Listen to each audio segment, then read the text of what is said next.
Magandang gabi po mga kaubayan. Ako po ay muling gagawa ng videos. Ang gagawin kong video na ito mga kaubayan ay tungkol sa uri ng tea. Na ito po ay mga halamang gamot mga kababayan. At itong mga halamang gamot na ito ay alam na alam po ninyo. At hindi na po bago sa inyong pandinig, sa inyong mga tainga. At pagkakakilanlan sa mga halamang gamot na ito dahil kilalang kilala nyo ang mga halamang gamot na ito mga kaubayan, itong aking ipapalabas na videos na ito na napakasarap na tea, gamot na ng ating mga karamdaman. Pero bago ang lahat mga kaubayan ay huwag po sana ninyong kalimutan na i-follow ang aking FB page at ganun din po ang aking official page, Juanito Valera 367 Herbal Remedies, at ang aking YouTube channel, Juanito Valera 367 mga kababayan. At kumari po sana ay paki-like at share na din po ang aking mga videos para sa ganun ay mabawi ko po yung na-hack na aking account, yung page, kasi nahack po yung page ko mga kaubayan at gapang po ako sa ngayon kasi nagpapanibago na naman po ako. Kaya sana po mga kaubayan ay paki-share ang aking mga videos at follow po ang aking FB page. Itong uri ng halamang gamot na ito mga kaubayan ay matagal ko na pong ginagamit ito.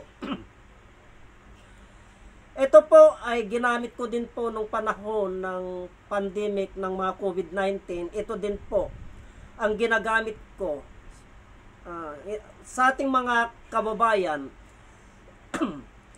Ito po mga kababayan ay napakasarap na tea. Ang sarap na tea po ito.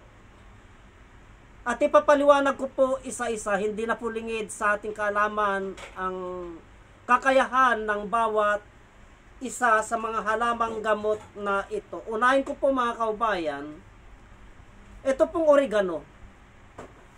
Oregano po mga kaubayan, alam po naman po natin na ito po ay napakabisa na panggamot sa mga ubo, hika, at napakabisa po na panggamot sa mga namamagana katawan natin at masasakit na katawan natin itong oregano.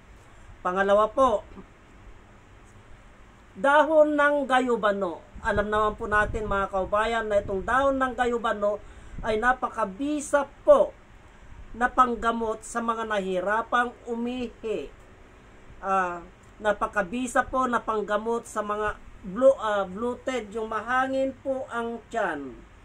At itong dahon ng gayubano mga kaubayan ay napakabisa po na panggamot sa mga hindi makadumi po mga kaubayan. Marami po tayong benepisyo na nakukuha dito. At pangatlo po, itong dahon po ng kalamansi. Kalamansi po.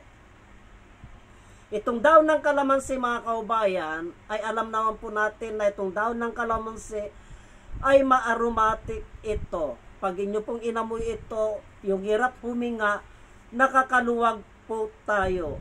At ito po ang ipinapainom namin sa mga may hika kasama ng eucalyptus mga kababayan. At sa mga nahihilo, yung mahiluin, ito po. Ngayon, pag pinagsama-sama mo itong uri ng mga itong uri ng mga halamang gamot na ito mga kaubayan, at ginawa mong tea, napakasarap po. Katulad po ng aking ginawa mga kababayan. Ito po yung aking iniinom ngayon.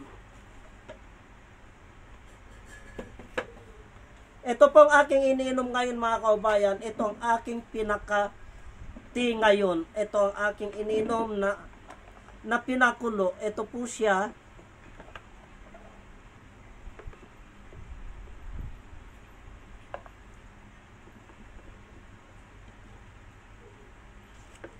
Mainit. Ito po yung dahon ng gayubano. Ito po ang dahon ng kalamansi. 7 dahon ng gayubano, 9 na dahon ng kalamansi, 4 na dahon ng oregano mga kababayan. Ayan po. 7 dahon nito. 7 na dahon nito. 4 na dahon ng oregano. Yan po. At ang magiging itsura niya po mga kababayan ay ito na po siya. Ito na po ang kinakapi ko buhat kanina mga kababayan. Kasi kanina pa ako nagkakapi niyan. Ito na po ang itsura niya at ang lasa niya po. Hindi na po ako nag-asukal mga kababayan kasi nasanay na po ako na walang asukal. Hindi na po ako naglalagay ng asukal. Ito na po ang lasa niya.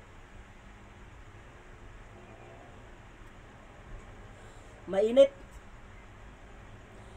Ang sarap po ng lasa niya mga kababayan, napapasok sa loob ng katawan natin. Napakasarap po. Sa akin nasanay na po. Sarap na, nasasarapan po ako. Hindi na po ako nag-aasukan.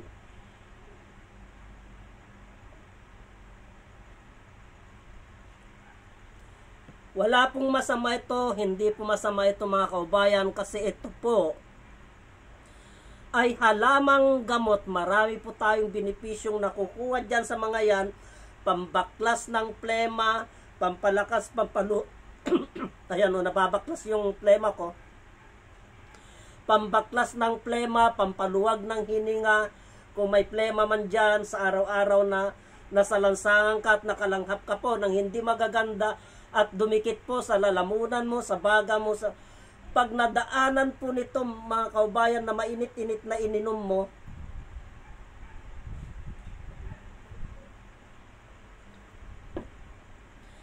tratrabahuin niya po yan.